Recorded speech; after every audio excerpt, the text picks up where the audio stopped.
Hello, welcome to my YouTube channel. So, ഇന്ന് ഒരു hair cut വ്ലോഗാണ്.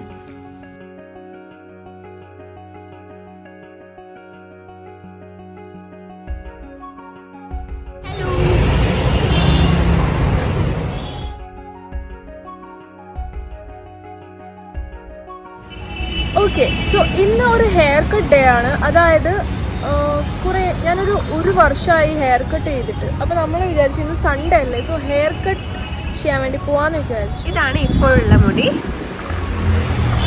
ഒരു വർഷമായി മുടി കട്ട് ചെയ്തില്ല. എങ്ങനെയുണ്ടാവും എൻ്റെ ഹെയർ എന്ന് നോക്കാം.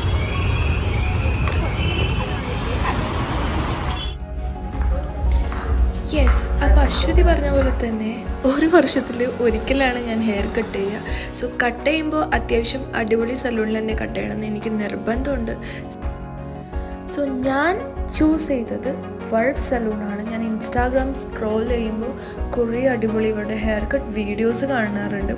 അപ്പോഴേ തന്നെ ഞാൻ വിചാരിക്കാറുണ്ട് okay next time hair cut ചെയ്യുമ്പോൾ ഇവിടെ തന്നെ പോകണമെന്ന്. പ്രശാന്ത് എന്ന് പറഞ്ഞ ഹെയർ സ്റ്റൈലിസ്റ്റാണ് എനിക്ക് ഹെയർ കട്ട് ചെയ്തു തരുന്നത്. ലെങ്ത് കുറക്കാതുള്ളൊരു ഹെയർ സ്റ്റൈലായിരുന്നു ഞാൻ ആവശ്യപ്പെട്ടിട്ടുണ്ടായിരുന്നത്. ആൻഡ് യെസ്, ഇതായിരുന്നു എൻ്റെ ഫൈനൽ ലുക്ക്. എനിക്ക് ഭയങ്കര ഇഷ്ടപ്പെട്ടു. സീരിയസ്ലി വളരെ നന്നായിരുന്നു.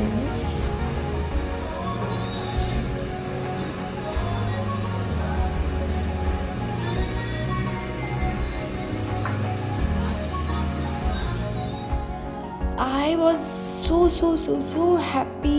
നല്ല ഹെയർ കട്ടായിരുന്നു. ആക്ച്വലി സക്സസ് ആയിരുന്നു ഹെയർ കട്ട്.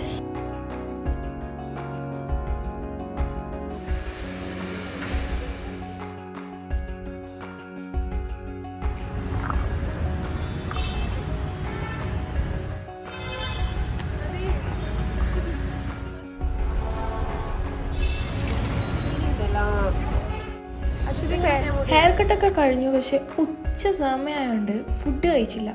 അശ്വതിക്ക് നല്ല വിശപ്പായിരുന്നു. സോ നമ്മൾ നേരെ ജയനഗർ സ്ട്രീറ്റിലേക്ക് പോയിട്ട് ഐസ്ക്രീമും അതുപോലെ തന്നെ നൂഡിൽസ് ആൻഡ് ഫ്രൈഡ് റൈസ് കഴിച്ചു. ബിക്കോസ് അവിടെ ഒരു ഷോപ്പുണ്ട്, നമ്മുടെ ഫേവറേറ്റ് ആണ്. നമ്മൾ ഫ്രണ്ട്സിൻ്റെ ഇഷ്ടപ്പെട്ട ഐറ്റമാണ് ജാമുൻ സീസൺ വരുമ്പോഴൊക്കെ നമ്മൾ ജാമുൻസ് വാങ്ങിക്കും. സോ ജയനഗറിൽ ജാമുൻസ് വെക്കുന്ന കണ്ടു, നേരെ ഓടിപ്പോയി ജാമുൻസ് വാങ്ങിച്ചു. ആൻഡ് ട്രസ്റ്റ് മീ, അടിപൊളി ജാമുൻസ് ആയിരുന്നു. ഞാൻ ഇതുവരെ കഴിച്ചതിൽ വെച്ചിട്ട് അടിപൊളി ടേസ്റ്റുള്ള ജാമുൻസ് ആയിരുന്നു. അടിപൊളിയായിരുന്നു.